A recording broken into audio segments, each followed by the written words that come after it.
quanti giorni ancora solo ad aspettare qua. Seguimos aquí en Chequeo General en la M530 y tenemos el gusto y el honor que contar con la presencia del doctor Federico Blanco, médico cardiólogo del servicio de hemodinamia, ¿no?, del Hospital Argerich, un hospital prestigioso, vanguardia en el tema cardiológico, un hospital de referencia en cardiología. Así que, Federico, muchísimas gracias por venir acá. Bueno, muchas gracias por la invitación. Sí, yo formo parte del servicio de hemodinamia desde el año 2006 aproximadamente. Previamente hice la residencia en el hospital, la residencia de cardiología, y después que me gustaba hacer hemodinamia quedé en el servicio. Bueno, un poco, mirá, yo te voy a contar porque no hice preguntas a la inteligencia artificial sobre esto, pero tengo un preformato.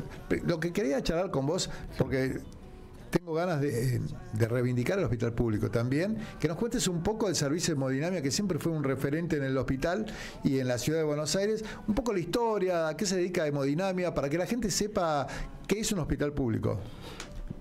Bueno, nosotros los hemodinamistas somos cardiólogos y lo que hacemos son, en aquellas arterias que se tapan, intentar destaparlas, o en aquellas que por ahí pierden sangre, intentar taparlas. O sea, hacemos ambas cosas. Nuestra especialidad ha avanzado muchísimo, con muchísimas técnicas en los últimos años, y cosas que por ahí cuando yo empecé, que no es hace mucho, 2005, 2006, eran cuestiones impensables, hoy por hoy se hacen y se hacen diariamente, incluso en el hospital público. Por ejemplo, hoy por hoy cambiamos válvulas cardíacas a través del cateterismo con los pacientes despiertos, y eso que por ahí el primer procedimiento que se hizo medio experimental en el mundo fue en el hace 20 años. Hoy por hoy hacemos 8, 9, 10 por semana. O sea, y yo, por ejemplo, el viernes hice de ese tipo de procedimientos 4 procedimientos, pacientes de 92, 90, 86 y 79 años. O sea, son pacientes que son por ahí muy frágiles y toleran muy bien el procedimiento, y de esos 4, 3 están de alta hoy en la casa.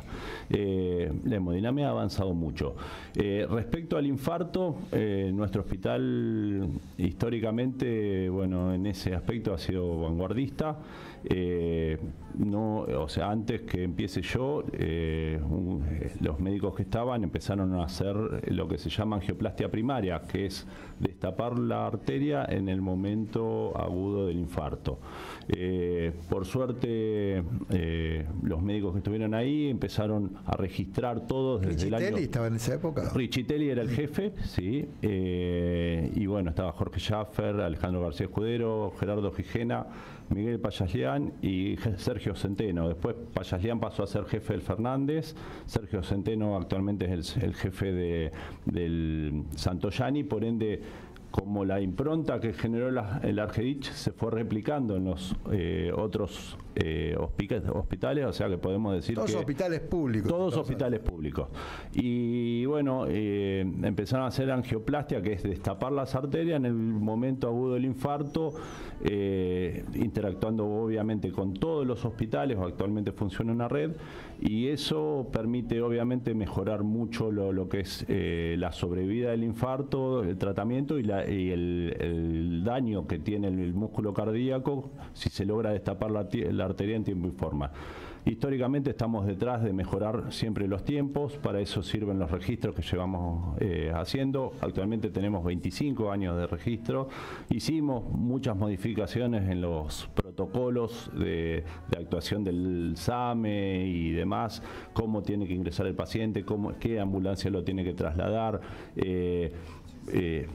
Diversas cosas pues, que por ahí son demasiado técnicas, pero bueno, hoy por hoy dentro tenemos una base de datos muy amplia, y dentro de los pacientes que ingresan dentro de las 12 horas de los síntomas, la semana pasada hicimos el número 3.500, o sea que es un número importante. Creo que debemos ser el centro en ese aspecto más importante del país, o si no, estamos dentro de los 3 seguros. Te voy a hacer pregunta, porque como es todo autorreferencial, te imaginas, le digo a audiencia. Como tuve el infarto, quiero saber, digamos, es muy determinante, me parece, el tiempo que hay entre el infarto y la resolución de la obstrucción coronaria. Sí.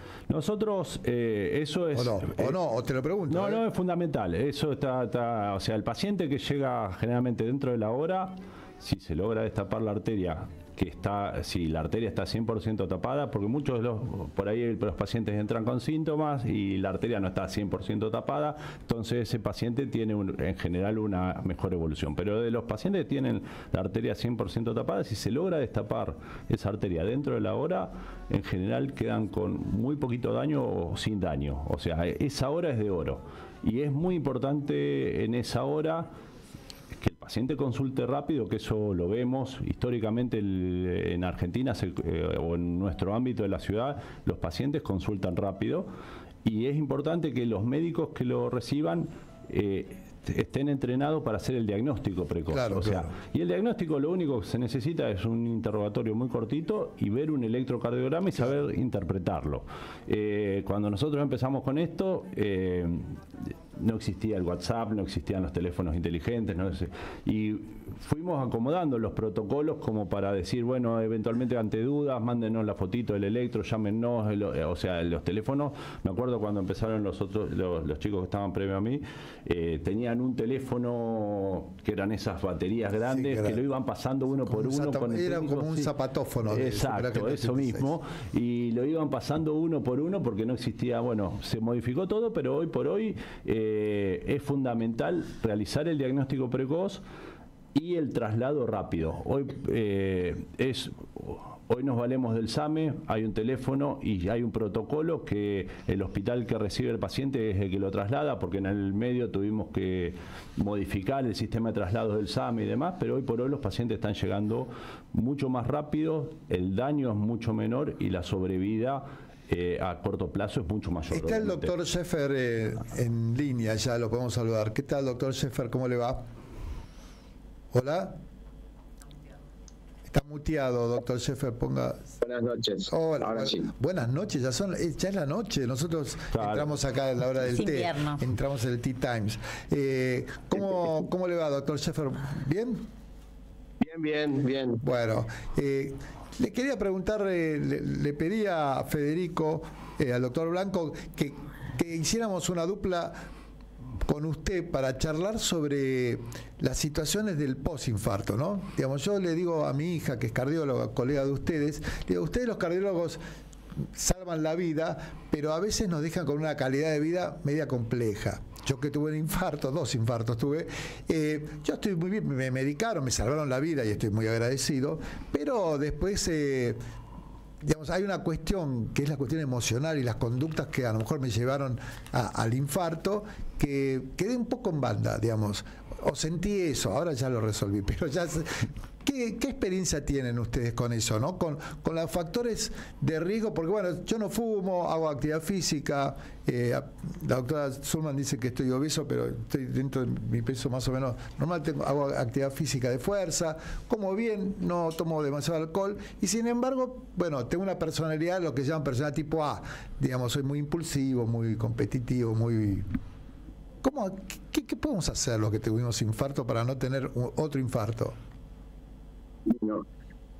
En principio hay un tema que uno piensa que porque tiene pocos factores de riesgo está exento de tener un accidente coronario, digamos, para globalizar el tema más, no solamente infartos, o enfermedad coronaria crónica que se agudiza.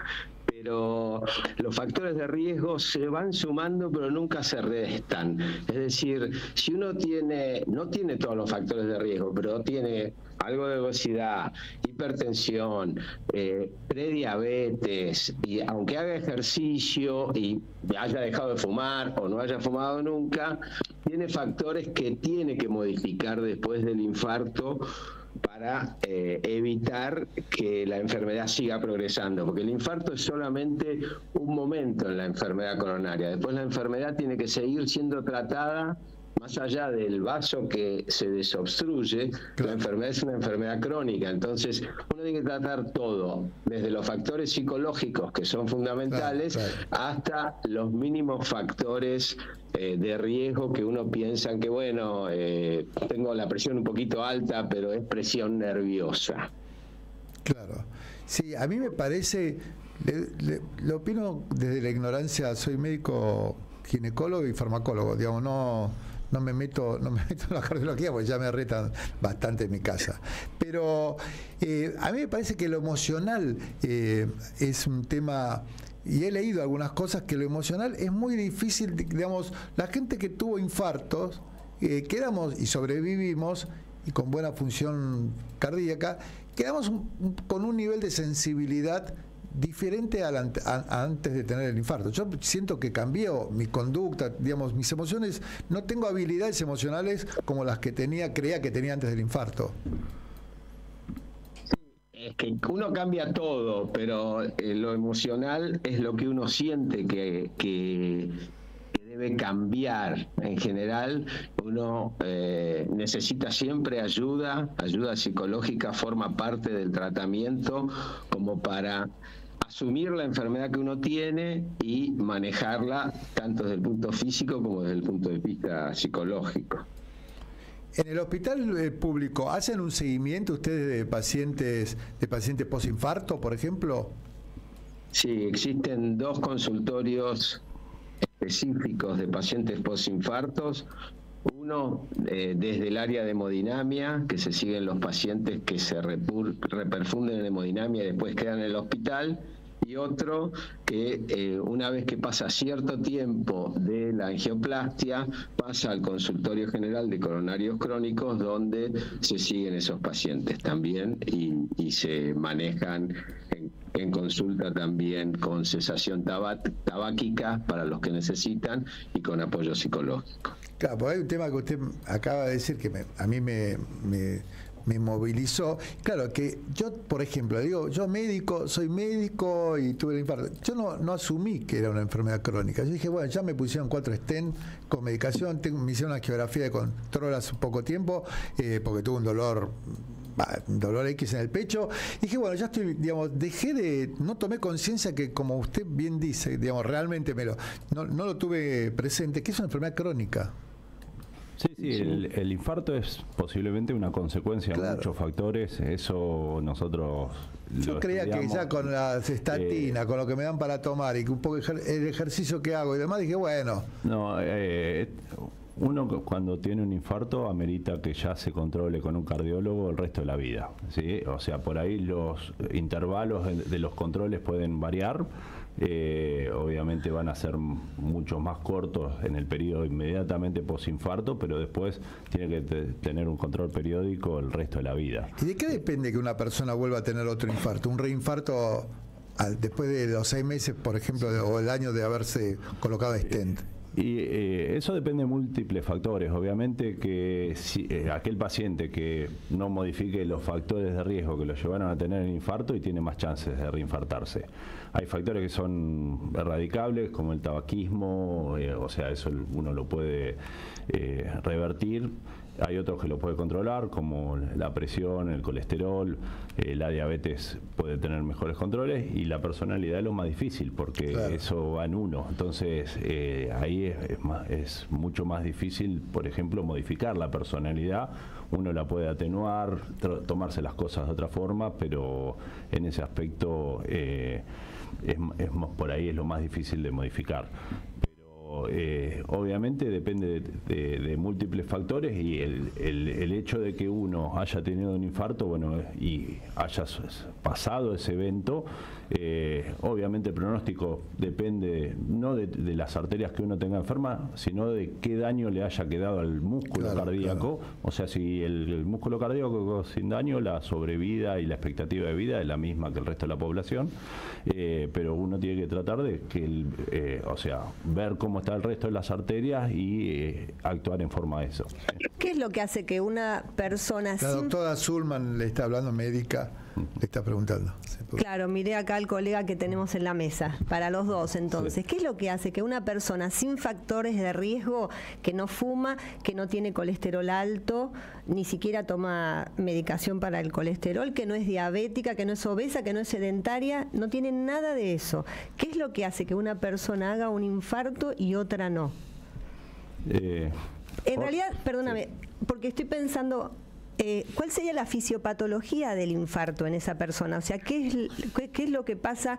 La gente que nos está escuchando se imagina cómo la diabetes, cómo el colesterol produce la oclusión de la arteria, ¿no? Sí. Ahora, en el que no tiene el factor de riesgo, uno no se imagina. Entonces pregunto... Eso nosotros hace algún tiempo estamos analizando el tema del paciente vulnerable y qué cosas lo llevan. Y estamos haciendo tipo una encuesta y en muchos casos que por ahí pacientes no tienen factores de riesgo y demás, como en ese paciente, en ese caso que nos planteabas, vemos que por ahí o tuvieron un robo antes o tuvieron una pérdida antes, o pérdida laboral o pérdida de un familiar, o tuvieron una etapa de crisis, o se pelearon con alguna persona cercana. Una situación de estrés agudo. Una digamos. situación de estrés agudo en muchos casos, o sea, eso lo vemos muy frecuentemente en pacientes que ingresan con infarto y ese es un evento gatillo que puede llevar a un paciente que previamente está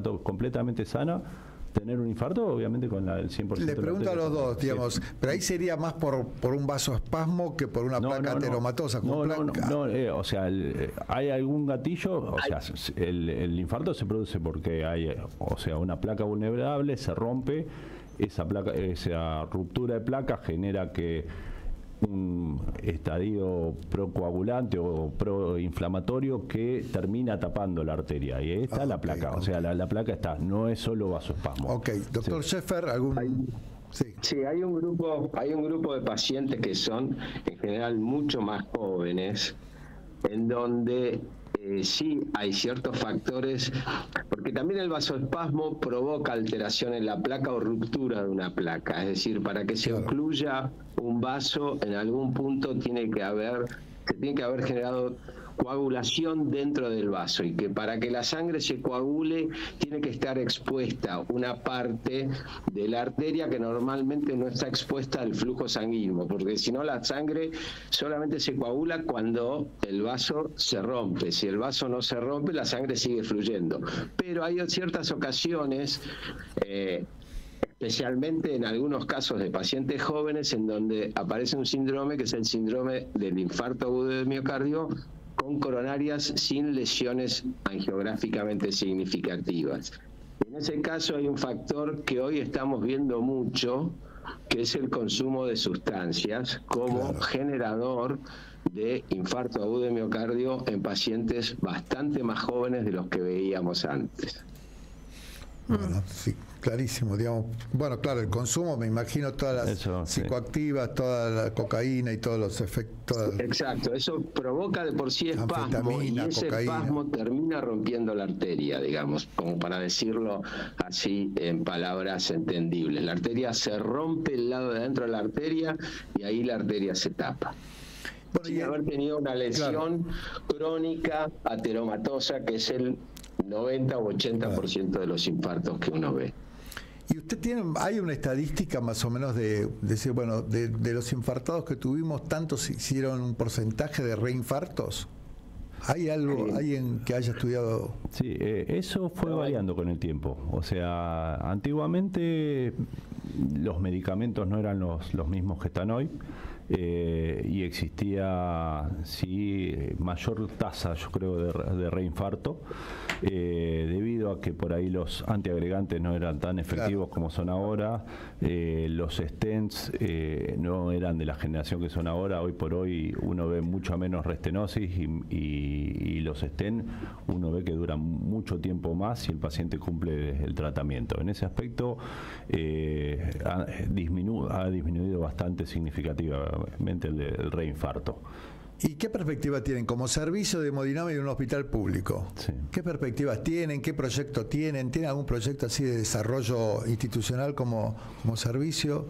Y nosotros siempre, por suerte, bueno, tenemos la generación de Jorge que nos sigue incentivando a los más jóvenes. No diga eso, bebé. Sí, Escúcheme, sí. Blanco. Yo me pongo del lado de los jóvenes. No se haga el joven, no se haga el joven. Sheffer, escúcheme, discúlpeme, yo soy de su palo. Acá vamos a pararlo, este pibe, un poco, porque se hace el joven y nosotros nos ponen en un lugar de gente mayor. Lo que pasa que yo entré al hospital Argerich como residente en el año 77. Yo unos años más que usted, yo en el 82, el 81, 82. Sí. Bueno, pero estos pibes que ya la coronaria del hospital se había inaugurado en el año 68, casi unos 10 años antes, y fue la primera unidad coronaria de Sudamérica, la del hospital Argerich. No, con el doctor Beveraggi, ¿o no? Bertolazzi. No, Bertolazzi, el Tano Bertolazzi.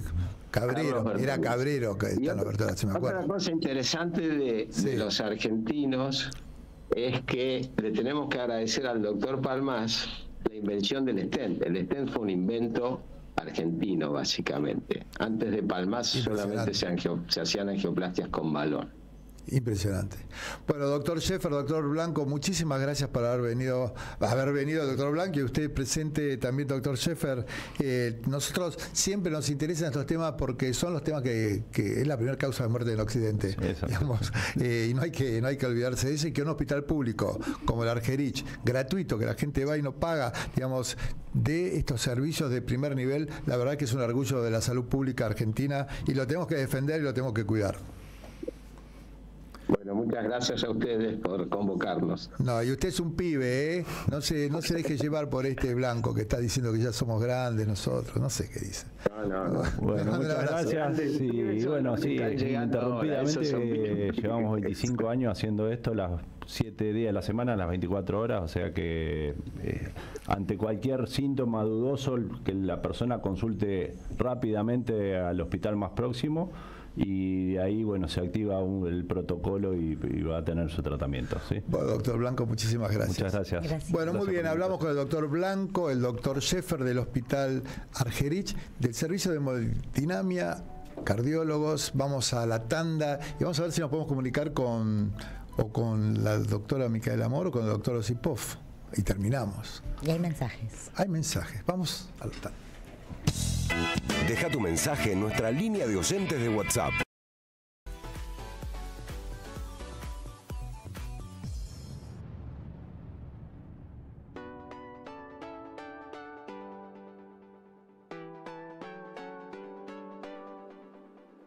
Somos Radio AM530. Construimos comunidad.